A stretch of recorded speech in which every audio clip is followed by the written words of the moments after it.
Wide receiver is a very important position that unfortunately let the Dolphins down in the most important games of the season. Now the question is, how are we going to solve this problem? The Miami Dolphins just wrapped up a season that, all in all, can be labeled a success. Finishing with an 11-6 record and securing a second consecutive playoff spot, the team made waves. However, the journey to greater heights has just begun, and there's work ahead for the Dolphins. The first major step on this path involves the upcoming free agency, set to kick off with the new league year on March 13th. Before diving into the market, the Dolphins are carefully evaluating their season-ending roster, deciding on the best course of action for each position as they gear up for the challenges ahead. Now, let's take a closer look at where the Dolphins stand at the wide receiver position as we head into the offseason. On the roster, Tyreek Hill, Jalen Waddle, Cedric Wilson Jr., Braxton Berrios, River Crocraft, Robbie Chosen, Chase Claypool, Eric Ezukanma, ended season on NFI. The 2023 season was largely dominated by the dynamic duo of Tyreek Hill and Jalen Waddle.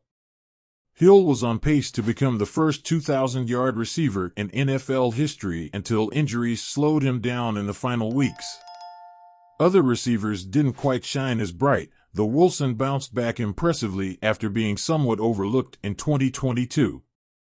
Noteworthy stats: Hill made history as the first player with 2 consecutive seasons of at least 1,700 receiving yards. Despite injuries, Waddle achieved a historic third consecutive 1,000-yard season. Together, Hill and Waddle contributed to almost 60% of the Dolphins' passing yards.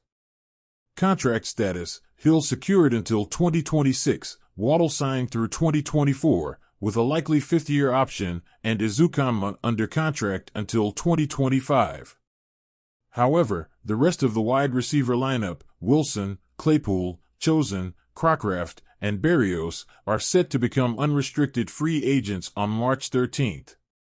Looking at other pending free agents around the league, notable names include Mike Evans, Curtis Samuel, Tyler Boyd, T. Higgins, Michael Thomas, Calvin Ridley, and Devin DuVernay.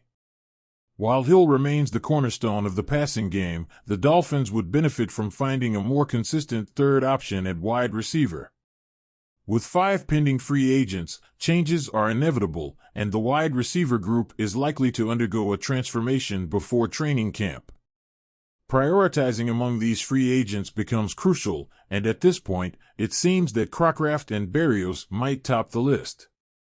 Considering financial constraints due to pending unrestricted free agents in other positions, the Dolphins might be seeking value in the free agent market and exploring the draft for reinforcements. A significant boost would come if Ezukanma continues his promising form from last season. As the Dolphins navigate the offseason, the quest for improvement is clear. The wide receiver position, vital to the team's success, is poised for change, and the decisions made in the coming weeks will shape the future of the Dolphins' passing game. Stay tuned as the offseason unfolds. You won't want to miss a moment of the Dolphins' strategic moves.